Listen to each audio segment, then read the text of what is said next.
Assalamualaikum warahmatullahi wabarakatuh. Waalaikumsalam.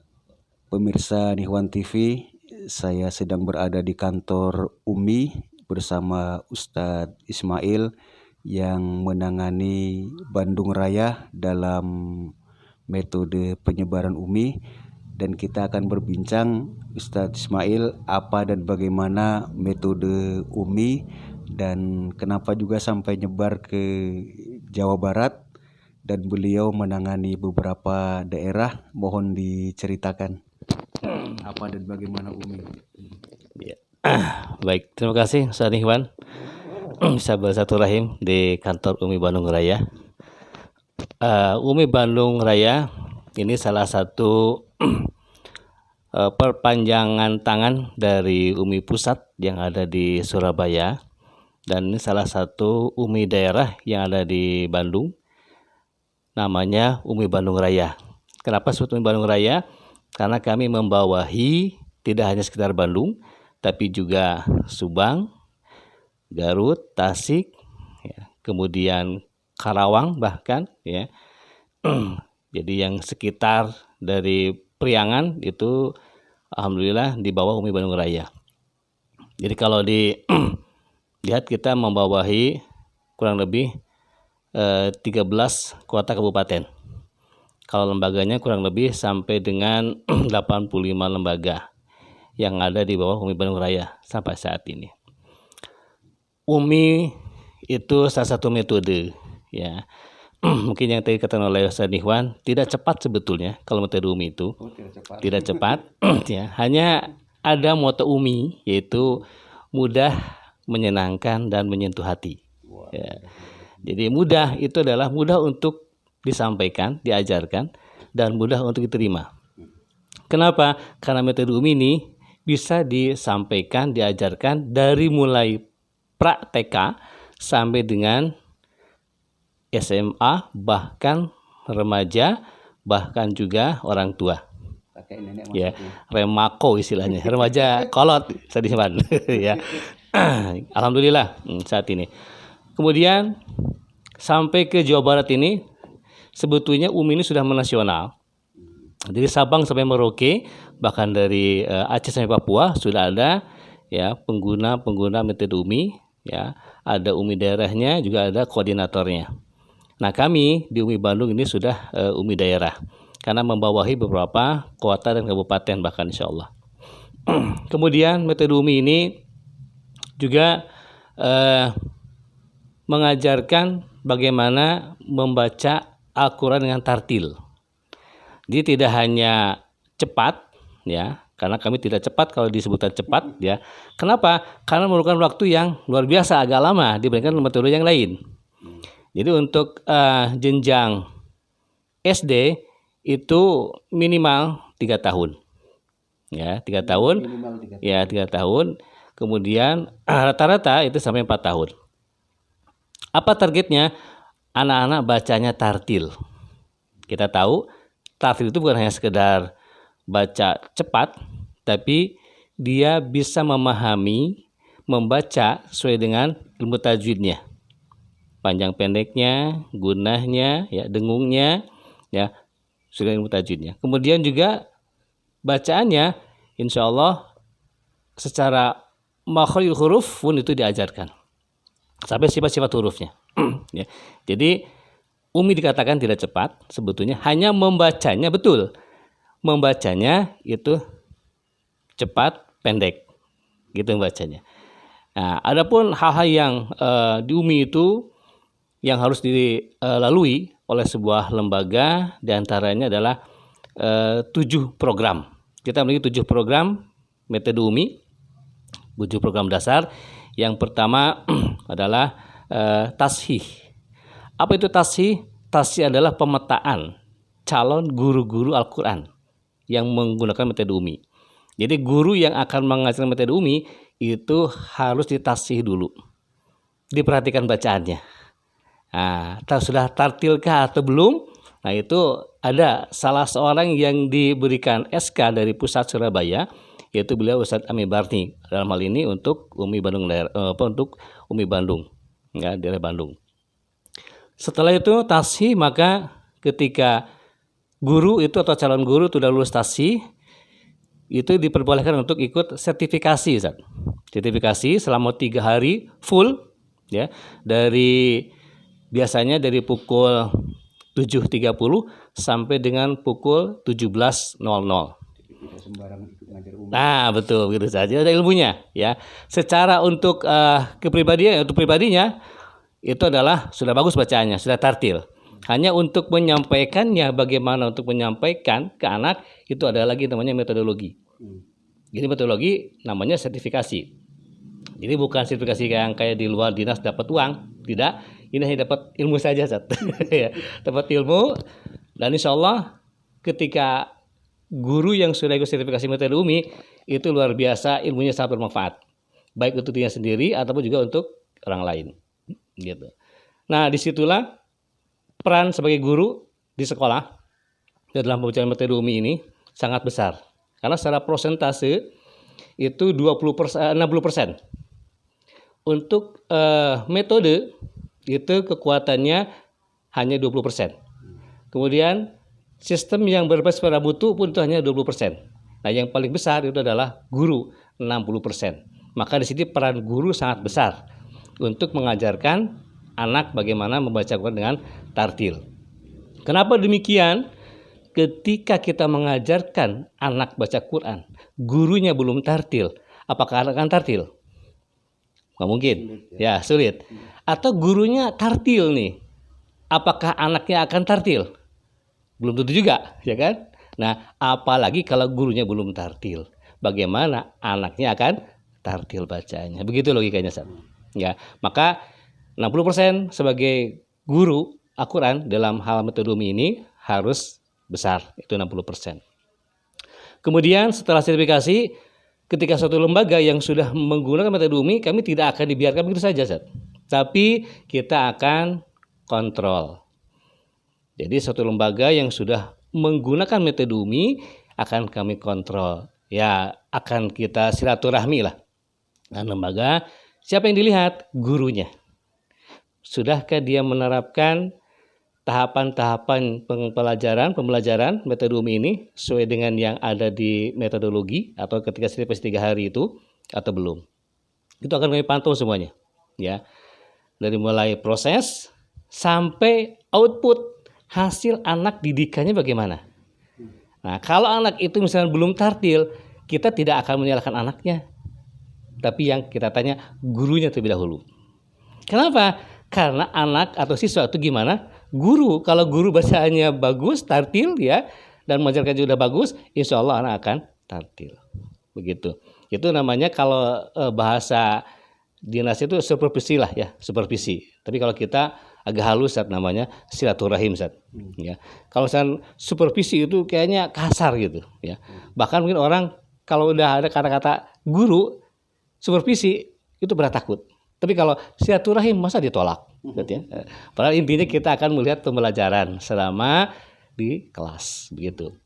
Kemudian juga pendampingan, Sat. Jadi coaching namanya, ya, pendampingan itu sampai dari kita memulai pembelajaran sampai dengan penutupan. Kenapa? Karena dalam 3 hari itu kita kan tidak ada jaminan simsalabim guru langsung bisa menerapkan metode yang sudah kita sampaikan. Jadi ada pendampingan, ya, kita damping, kita ingatkan kembali ketika metodologi selama 3 hari itu kita dampingi, gitu. Setelah itu anak berjalan, gitu kan, pembelajaran sama guru-gurunya. Untuk kenaikan jilid itu bukan guru yang mengajarkannya setiap hari, tapi ada namanya koordinator. Koordinator ini yang akan naikkan jilid. Anak ini sudah pantas naik jilid atau tidak, itu ada namanya koordinator. Gitu. Kalaupun untuk naik halaman itu guru yang harian. Tapi kalau untuk yang kenaikan jilid itu adalah koordinator. Kenapa? Biar objektif. Karena kalau yang mengetes kenaikan jilid, guru yang mengajarkannya itu cenderung subjektif. Ini kan anak saya, siswa saya, kenapa tidak naik, kan begitu ya. Tapi kalau guru koordinator yang tidak mengajarkan itu adalah insya Allah objektif. 6 jilid ya? Iya, 6 jilid. Jadi mulai jadi 1, 2, 3, 4, 5, 6. Bahkan tidak sampai 6, Ustaz, tapi juga ada tadarus Quran namanya. Aku tadarus Quran. Setelah itu sudah khatam, ya, sudah khatam satu kali, bukan salah, sudah tartil ya, maaf, sampai tartil. Asumsinya itu anak-anak sudah tadarus sampai 5 juz. Dites lagi oleh koordinator, sudah tartil, baru masuk ke tahapan selanjutnya, yaitu adalah Gharibul Quran. Gharibul Quran sampai dengan khatam, ya, satu kali. Setelah selesai, maka anak masuk ke tahap yang selanjutnya, yaitu tajwid. Tajwid dasar. Ya, tajwid dasar itu tidak hanya anak bisa membaca, tapi dia tahu, ya, secara definisinya, contohnya, itu anak sudah siap. Ya, sudah selesai tajwid, berarti anak sudah khatam 2 kali tadarus jama'i. Dengan berapa kali pertemuan? Satu pekannya itu 5, paling banyak minimal 4 tatap muka dalam satu pekan. Dengan durasi satu tatap muka itu 60 menit. 60 menit. Ya, sudah tartil juga sudah hafalan.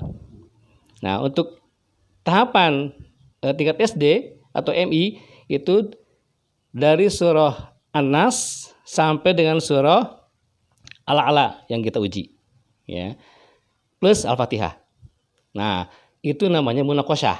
Jadi setelah selesai tajwid baru masuk ke munaqasyah. Siapa yang menguji? Bukan guru, juga bukan koordinator yang mengujinya. Orang lain lagi. Yaitu adalah para trainer yang ada di UMI daerah masing-masing. Kalau di Bandung berarti ya pengurus dan trainer UMI Bandung Raya. Kalau pengurus itu pasti trainer, tapi kalau trainer belum tentu pengurus. Nah, gitu. Baru dites, selesai, ya. Yang dites apa saja? Hafalan, kemudian fasahah tartil, ya, kemudian gharib dan tajwid secara teori dan juga bacaannya, ya. Nah, setelah itu anak dinyatakan lulus atau tidaknya ditentukan oleh pengurus atau penguji atau trainer, namanya munaqasyah. Ya, jadi munakisnya berapa orang? Itu minimal 4 orang. Jadi yang menguji fasahah tartil, yang menguji hafalan, yang menguji gharib dan tajwid. Itu 4 orang. Jadi bayangkan tingkat SD yang menguji 4 orang, Zat. Kita S1 berapa orang, Zat? Paling 2 orang ya untuk tesis atau misalkan skripsi, ya. Nah, anak ini sudah dites sampai 4 orang penguji. Dia tidak pernah melihat orang yang menguji itu, apalagi kenal. Ya. Jadi objektif itu betul. Kita ada standarnya. Kemudian setelah itu kita ada tahapan yang selanjutnya setelah munaqasyah yang namanya imtihan. Ya, imtihan dan khotaman. Ya, dalam kata lain uji publik, Zat. Uji publik. Jadi metode UMI itu bukan hanya sekedar janji, tapi bukti ini loh hasil anak-anak yang sudah menggunakan metode UMI. Maka itu halayak yang akan mengujinya. Entah itu misalkan dari Kemenag, MUI setempat, ya, itu silakan untuk mengujinya. Apa yang diujinya? Sama dengan yang diuji ketika munaqasyah. Silahkan ditanya, suruh baca fasahah tartilnya, buka surat apa, ayat sekian, silahkan. Hafalannya silahkan, mau sambung ayat atau membaca seutuhnya, sesuai dengan targetnya. Gharibnya juga sama, ya, ditanya satu-satu, ya. Tajwid juga sama, ada hukum bacaan apa, kenapa, hurufnya ada berapa, apa itu. Nah, kalau gharib ada pelajaran apa, ya, misalkan ada pelajaran anak, semua tulisan anak hanya dibaca pendek. Jika terpaksa waqaf tetap dibaca panjang 1 alif. Contohnya apa? Sebutkan. Itu diantaranya. Setelah itu anak dinyatakan lulus dan mendapatkan sertifikat. Metode UMI, siapa yang memberikan? Dari pusat langsung, bukan dari daerah. Dari pusat langsung dan laporannya dari UMI daerah. Inilah hasilnya. KKM untuk saat ini itu adalah minimal 8. Sekarang sudah naik. Kalau tahun-tahun yang kemarin itu 7,5 untuk KKM-nya, sekarang udah 8,0. Begitu. Jadi metode UMI itu sekilas, ya, tentang metode UMI yang ada di UMI Bandung Raya ini. Dan alhamdulillah saat ini, yang kami tangani itu selain Bandung, kota, Kabupaten Bandung, kemudian Cianjur ya ke sebelah baratnya, Sukabumi, kemudian Karawang ya, ke utaranya Subang ya. Subang ada beberapa sekolah lembaga sampai ke Pamanukan, bahkan sampai ke Ciasem, Pantura. Ke timurnya Garut, Sumedang, Tasik ya. Kemudian Banjar ya, Banjar, Ciamis, bahkan sampai ke Purbalingga. Jadi sebenarnya secara wilayah kami sudah melebihi. Kenapa ini? Ini kasusnya sangat unik gitu ya. Ketika mereka beliau ya yayasannya bertemu dengan kami mengadakan presentasi gitu ya tentang metode UMI, dan kami sudah arahkan ke pusat, tapi mereka pinginnya ke UMI Bandung. Namanya adalah MI Istiqomah Sambas yang ada di Jawa Tengah, Purbalingga. Alhamdulillah sampai saat ini, dan tiap tahun mereka itu mengadakan khataman ya, dan terakhir itu meluluskan sekitar 200 lebih siswa karena muridnya 1.500 begitu. Itu yang paling banyak yang ditangani oleh UMI Bandung Raya gitu. Mungkin ini Ustaz terakhir pesan untuk umat Islam yang merasa masih malu untuk belajar Al-Quran, sudah berumur, sudah beristri, sudah bersuami, sudah mahasiswa, sudah sekolah SMA tapi masih malu, mungkin cara supaya menyemangati beliau-beliau bagaimana itu? Itu diantaranya. Salah satu kita mengadakan uji publik itu sebetulnya satu memberikan motivasi kepada khalayak umum ya. Anak saja bisa tartil bacaannya, apalagi yang dewasa. Dan kami pun di sini di kantor UMI Bandung Raya ini yang di Jalan Riung Seni nomor 12A ini ada pengajian ibu-ibu ya, alhamdulillah, dan istiqomah, dan memang gurunya harus sabar saat kalau itu ibu-ibu ya, bila itu anak-anak begitu kan. Nah itu, jadi ini perlu, kenapa? Justru ini juga sebenarnya kami menghimbau kepada terutama imam-imam yang ada di masjid itu untuk mengupgrade diri kita ya, bacaannya, yaitu terutama ya itu bacaan yang dibaca setiap jadi imam, apalagi imam khotib. Nah itu kan perlu diperhatikan, karena terus terang kami juga suka agak miris ketika seorang imam bacaannya madnya tidak konsisten, dengunnya tidak konsisten, bahkan makhraj hurufnya juga dilabrak, sifat-sifat tidak keluar. Itu kami sangat memperhatikan ya. Kami mengajak, yuk kita sama-sama untuk membaca Quran, tidak hanya membaca tapi sesuai dengan ilmu tajwid atau tartil membacanya.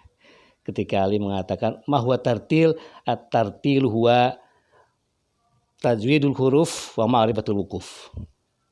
Jadi tartil itu adalah mengetahui ya, membaguskan bacaan, makhrajnya, sifatnya, dan juga mengetahui di mana kita berhenti ketika membaca dan di mana memulai untuk baca Quran ketika tidak ada tanda al-waqf wal ibtidanya. Begitu. Mudah-mudahan kami mengajak kepada semua pemirsa yang bisa mendengar ini dimanapun berada ya, kita sama-sama untuk belajar. Kami pun bukan yang paling hebat atau yang paling fasih, tidak, tapi kita sama-sama belajar. Yuk kita tartilkan bacaan Quran kita ya, mumpung masih ada umur kita dan kesempatan. Itu saat mungkin saat. Iya.